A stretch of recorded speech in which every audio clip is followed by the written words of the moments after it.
Mais si vous poussez un ressort jusqu'à sa limite, il finira par reprendre sa place avec force. Vous devez toujours vous en souvenir. Les États-Unis ont pris du retard dans la quête de ces armes révolutionnaires, notamment face à la Russie, numéro 1 mondial de cette technologie. Des missiles qui peuvent slalomer, manœuvrer, c'est l'arme absolue selon Vladimir Poutine dans sa quête de toute puissance. Son objectif, contourner les systèmes de défense américains. Ces armes changent la donne stratégique. Un missile impossible à intercepter qui assurera la sécurité de la Russie pendant des décennies. Mais qu'est-ce que veut la Russie? C'est ainsi que Vladimir Poutine présente Avangard, un nouveau missile hypersonique dont il a supervisé l'essai ce mercredi. Un test final réalisé avec succès, selon le président. C'est un grand succès et une grande victoire.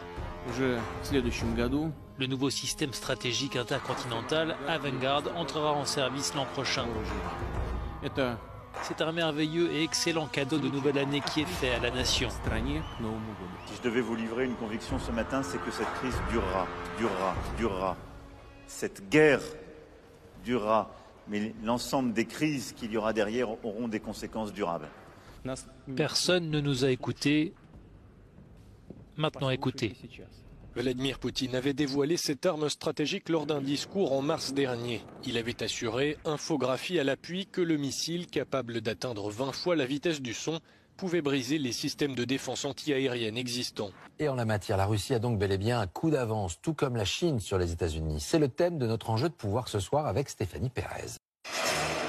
La Russie qui se vante de maîtriser une arme invincible. La Corée du Nord qui assure enchaîner les essais avec succès.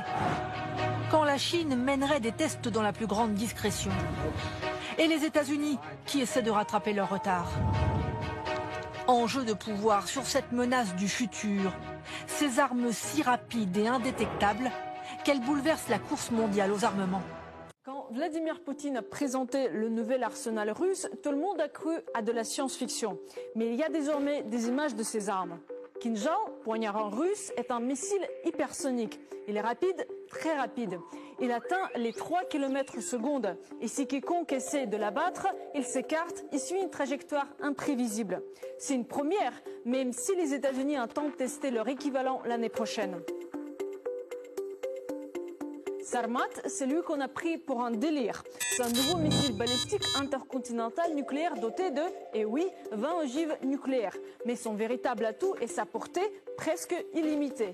Les anciens missiles devaient suivre la trajectoire de vol la plus courte et passer les défenses aériennes. Celui-là peut faire un détour par le pôle sud pour atteindre sa cible par derrière. Si vous n'avez pas envie de traverser l'Antarctique, optez pour Avangard, destiné à passer les défenses antimissiles ennemies grâce à sa vitesse. Lorsque ces moteurs sont lancés, ils pénètrent dans l'atmosphère à Mach 20, soit environ 7 km/s.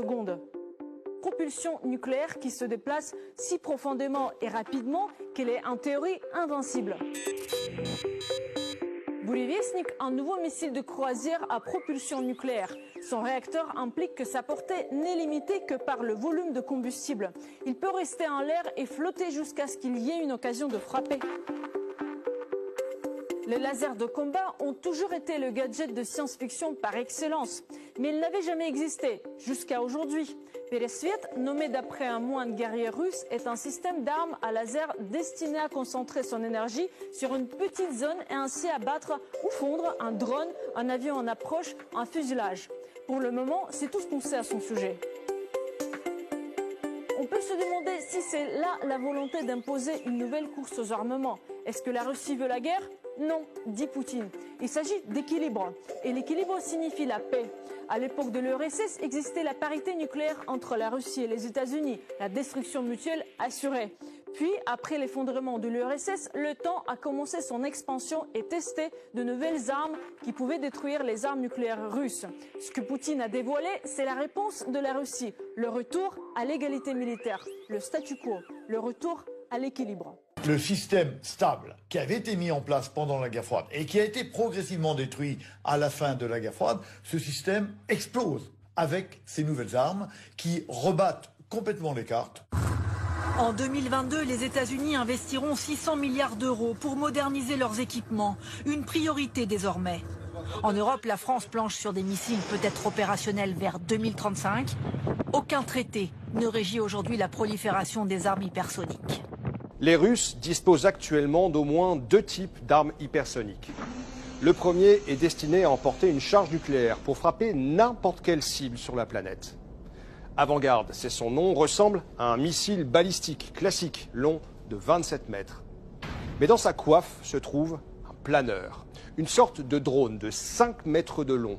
Lancé par le missile, ce planeur en matériaux composites pourrait voler jusqu'à 27 000 km/h dans les hautes couches de l'atmosphère, protégé de l'air chauffé à 2000 degrés par son bouclier thermique. Là où un missile balistique classique monte dans l'espace et suit une trajectoire en cloche, prévisible par la défense ennemie, Avangard, lui, reste à plus basse altitude. Il peut virer, changer de cap. Son point d'impact est imprévisible. En alliant la vitesse phénoménale du missile et la capacité de manœuvre du drone, Avangard rend les systèmes d'interception inopérants. Avangard peut emporter une charge nucléaire équivalente à 130 fois celle de la bombe d'Hiroshima. Les Russes ont également développé des missiles hypersoniques à plus courte portée, comme le Zircon. Lui, fait 11 mètres de long.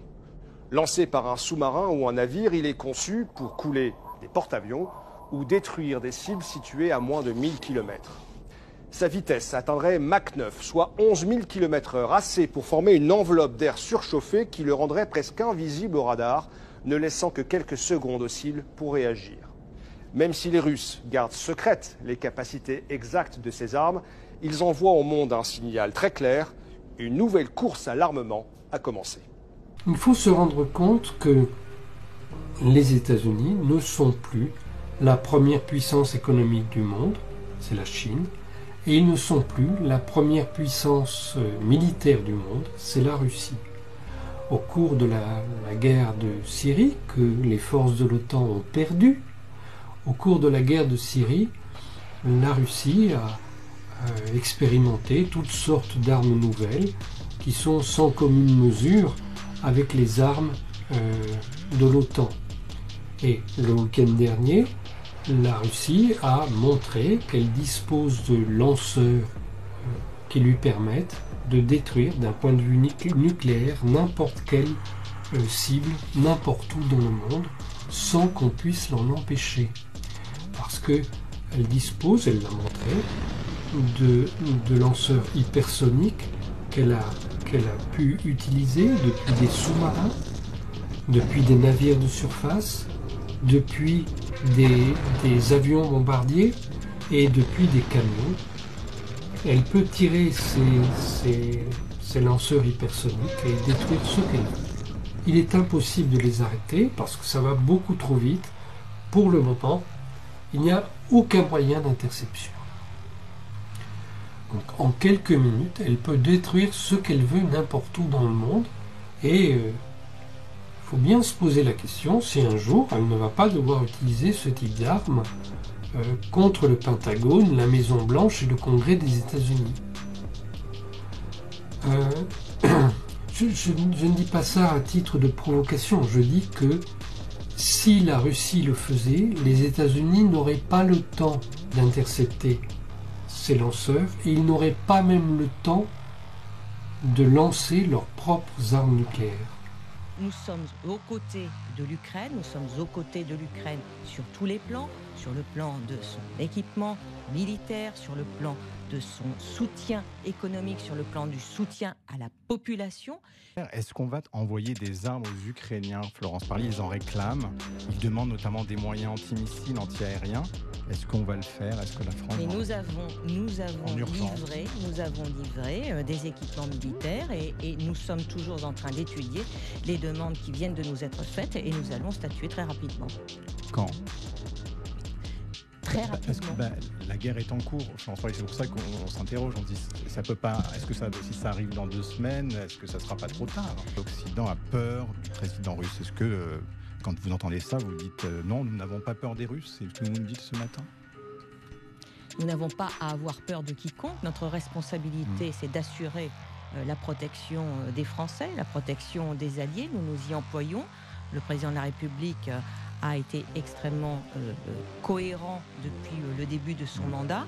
Il a plaidé auprès de l'Union européenne et des Européens la nécessité de conquérir une souveraineté dans le domaine de la défense, parce que nous sommes dans un monde dangereux, dans le monde dans lequel il y a des tensions énormes, et on en voit aujourd'hui une illustration particulièrement cruelle. Est-ce que vous craignez, on voit que la Pologne accueille beaucoup de réfugiés ukrainiens, on parle bientôt de 500 000 réfugiés. Est-ce que vous craignez une extension du conflit à d'autres pays, aux pays Nous sommes baltes? très attentifs à ce qui se passe non seulement dans la région à proximité bien sûr de l'Ukraine, mais au-delà, puisqu'il y a d'autres pays dans lesquels la Russie est impliquée, soit directement, soit indirectement.